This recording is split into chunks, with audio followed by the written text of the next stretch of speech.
কি গো, কি করছো বাইরে? ঘরে আসবে না? বলছি আজ রথের দিনে কি সন্ধেবেলা এমনিই বসে থাকবো নাকি? জিলিপি আনছি, জিলিপি খাও। জিলিপি আমি খাই, জানো না? মিষ্টি জিনিস আমি খাই না যে। কি আনবো বলো? পাঁপড় নিয়ে আসো, মশলা পাঁপড় না কিন্তু, সাবুর পাঁপড়। পাঁপড় পাঁপড় এনেছি, আমি দোকানে গেছিলাম নিয়ে এসেছি। কি পাঁপড় এনেছো দেখি? এই যে সাবুর পাঁপড়। ও, তা রাখো, ওটা ভাজবো। কি গো, এখনো হয়নি তেল গরম?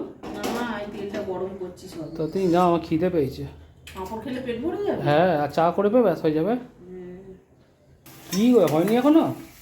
আরে বাবা দাঁড়াও, এত তাড়াহুড়ো করলে হবে? এই চারটে আমি দোকান দিয়ে ঘুরে চলে এলাম। দাঁড়াও, এই তো ভাজতে টাইম লাগে না, কাঁচা থেকে যাবে তো তারপরে লাস্টে। তুমি ছেড়ে দাও, তুমি পাচ্ছ না, আমি তাড়াতাড়ি করে দেবো, চলে আসো। তুমি ভাজবে? হ্যাঁ। আমার ভালোই হবে, দাঁড়াও এটা তুলে নি। চলো দেখি বন্ধুরা, আমার বর মশাইটার পাঁপড় ভাজা হলো কি। আমাকে তো ভাজতে দিল না, বললো আমি ভাজছি। তো চলো দেখি ওর হলো কি। আমাকে বলছে আমার নাকি দেরি হচ্ছে, তা ওর কত তাড়াতাড়ি ভাজছে দেখি আমি। কি গো, হলো তোমার পাঁপড় ভাজা? দেখো থালা দেখো, পরিষ্কার করে দিয়েছি। তাই তো দেখছি, দেখি। কত তাড়াতাড়ি। চলো এবার তাহলে কড়াটা নামাও, আমি চাটা বসাই। এটা আমাকে সরিয়ে দিয়ে কত তাড়াতাড়ি কি সুন্দর পাঁপড় ভেজে নিয়েছে, এই দেখো এক গামলা গেছে।